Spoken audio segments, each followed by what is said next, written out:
you know, either younger than us or, you know, passed and retired. So why not? You know, I want to challenge myself. The best always looking to fight the best and challenge themselves, you know, and why not, you know, challenge. Terence Crawford can't beat him, right? This is a money grab for Terence Crawford. It's just a situation where Terence Crawford is trying to fill up his bank account opposed to actually his legacy. But if you study Floyd closely, like I have, you will notice that he never wastes any steps while he's in the ring. Terence Crawford shocked fans by saying yes to Floyd Mayweather's fight challenge during a live interview with Stephen A. Smith. Crawford made it clear boxing isn't just about money or records for him. It's about proving he can take on anyone, no matter how big the name. He even threw shade by saying the best should fight the best, and he's more than ready to step up. Calm but confident, Crawford basically told the world that beating Mayweather would be just another way to show he's on a whole different level. Man, because this is Terence the businessman talking, right? They got to pay the cheddar to make it better, right? For sure, for sure. All money ain't good money, so you got to know that. Okay, fair enough. I hate to use the word easy, but at times it did feel like you were, you know, having a really easy time out there. Were you expecting it to play out that way? Listen, it's never easy, you know. Stephen A. Smith didn't hold back when talking about Terence Crawford. He praised Crawford for becoming a 4-division champion, but it wasn't just hype. It was a statement that puts him in rare company. In today's boxing, most fighters avoid jumping weight classes because it's risky. But Crawford? He moved up again and again, dominating every division. Stephen A. said that kind of versatility makes him one of the greatest pound-for-pound fighters ever. It's not just about size or skill. It's about Crawford's mentality, toughness, and his obsession with chasing tougher challenges while others play it safe. Terence Crawford is the best fighter on the planet. Pound for pound, he's that dude. In this 4-belt era, he is now the undisputed world champion 3 times over. 140 pounds, 147, now 168 pounds, claiming all the belts. You don't see people doing that very often. Going up against a guy who was perceived as being bigger and stronger, Crawford was strong. Crawford was strong enough to fend him off, strong enough to make him respect his own power. He used his jab, he used his distance.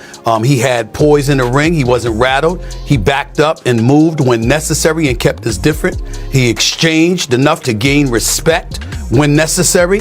It was a brilliant, brilliant, masterful fight on Terence Crawford's part. Roy Jones Jr., a legend who ruled multiple divisions himself, had nothing but respect for Terence Crawford. After Crawford's fight with Canelo Alvarez, Roy said Crawford showed he could take tricks from both Floyd Mayweather and Erislandy Lara, the only two who really gave Canelo problems.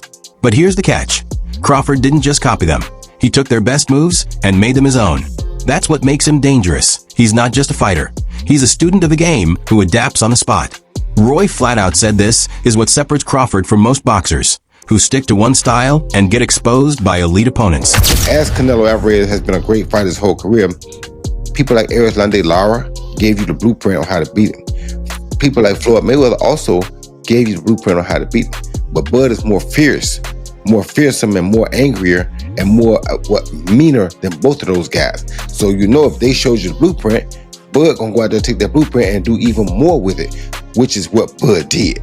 So it was never a question in my mind whether Bud really was going to outbox me. It's just if he could take the punch. And right away he showed, bam, he could take the punch. So I knew from that point, if he just slow him down, which he did, he'd be okay. Then late in the fight, what other people still didn't see, late in the fight, Bud started hitting Canelo's body. One of those body shots, I think about the 7th or 8th round, hurt Canelo. I was like, whoa. Bud hit him in the right spot then, and he got Canelo's respect with that too. So Bud fought a very, very awesome fight, fought a beautiful fight, very tactical. Very controlled. Yes, it was a beautiful fight for boxing. It was a beautiful fight. You know, Bud got hit with some shots. He did. He did. He got hit with some single shots going out. You know, he's going out and you know Canelo, if he has you trapped in the corner or along the ropes, it's typically 1 to 2 big shots. You know that if you've watched him. Yep. So you could tell Crawford, as he was going out, he knew the one shot was coming, and several times it landed. He even got hit with a 2-piece. I don't remember what round it was, uppercut right hand that Crawford took well. So when you started seeing him absorb the shots, if you're Team Crawford, you don't want him to take that shot. But if you started seeing that, now you know that, okay. And I think that's what gave Crawford the green light to stay there a little bit longer. He smiled about it. He smiled about it. Yeah. And sometimes that smile can be a lie, and sometimes that smile can mean what I think it meant for Crawford, which is, oh, that's not as bad as I thought it was. The idea of Terence Crawford versus Floyd Mayweather, even as an exhibition, has fans split down the middle. Critics say it's a mistake, that Crawford would be risking his hard-earned legacy just to cash in. They argue he should be focused on adding to his historic wins over Errol Spence and Canelo Alvarez, not chasing Floyd's exhibition money circus. After all, Mayweather hasn't fought a real fight in years. His brand now is about making millions, not making history. But others fire back, saying Crawford's legacy is already untouchable, and fighting Mayweather would just be another epic chapter that could shake up the sport. For Terence Crawford, it's just a situation where Terence Crawford is trying to fill up his bank account opposed to actually his legacy. This is what was being said, right? This is what people perceived. Terence Crawford was just attempting to cash out. Whenever fans debate Floyd Mayweather versus Terence Crawford, things get messy. Sure, Floyd's record is stacked with big names, but critics always bring up the timing. He fought Canelo when he was just a kid, and Pacquiao when he was injured in 2015. On top of that, Floyd refused rematches that fans wanted, especially with Pacquiao, leaving question marks on his resume. Crawford, on the other hand, has been crushing fighters who were at their absolute peak. No excuses, no too young or too injured. That's why the argument keeps heating up.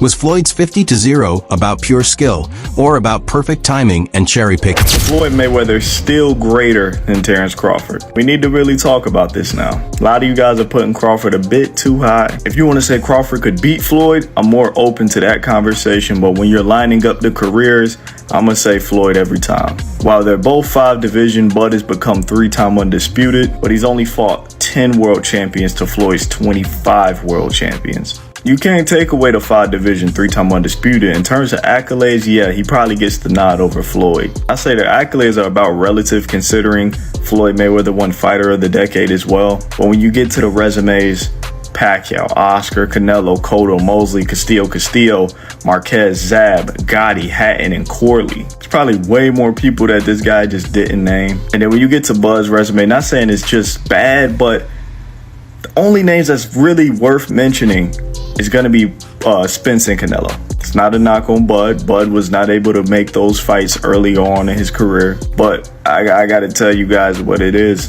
Bud's resume just doesn't line up with Floyd's. Take their top 20 wins. Bud don't even got 20 wins to really sit here and name. Floyd got a good 20-something plus. Bud probably got about 10 wins that we could really sit here and name. Floyd's still greater than Bud in my opinion. Boxing analyst Tony Jeffries broke down what really made Floyd Mayweather special. And it wasn't just his defense or speed. According to Jeffries, Floyd's deadliest weapon was his mind. He had unshakable belief that nobody could beat him. And that confidence gave him an edge before the first punch was even thrown. Inside the ring, his ability to read opponents, adjust instantly, and stay cool under pressure made him look untouchable. Jeffries admitted that this mental edge, combined with his technical brilliance, is the reason Floyd retired with a spotless record. But critics argue it's also what let him play the system to protect that zero. Strong mindset, they're really confident, they really believe in themselves, but you need more than that mindset. You need to have the full package of everything that I'm talking about, what Floyd has got. Fighters should only want to get better. The more you win, the more you should work hard. If you think about losing, you're going to lose. All I ever thought about was winning. So that's all I know. Floyd would visualize his success before he even stepped into the ring. There was no alternative to him but winning. And this mindset isn't just for boxing, it's for all walks of life. And I've actually done a full video talking about how I used this mindset of visualization to win my Olympic medal. And it was an absolute game changer. Now, Floyd used to use this mindset to ease the pressure that he put himself under. And he made himself think like, I'm not under any pressure right now, where he was under immense pressure. Pressure either makes you or break you. Well, you see where I'm at, so it's obvious that I'm the type of athlete or I'm the type of entertainer that can deal with pressure. There's never no pressure. And if you watch his fight in 2013 when he fought Canelo Alvarez, Canelo came in a young, strong, undefeated fighter, but by round 2, Floyd kind of had him figured out. He was reading Canelo's jab. He would slip outside and then come back with a clean counter punch, then move his feet and get out of the way. He basically had the full fight under control, and he was controlling the full rhythm of the fight. He was forcing Canelo to fight at his pace. And this is what he would do in all of his fights. He would get his opponent to do what he wanted them to do without their opponent even realizing it, which is what we call boxing IQ. Now, even though I'm not a fan of Floyd Mayweather personally, because of the time when I did meet him, what he said to me made me just feel like this guy is a piece of... So what do you think? Is Crawford the one to finally expose Floyd? Or would Mayweather prove he's still untouchable? On Coming Fist, drop your thoughts below, hit that like button, and subscribe for more boxing debates.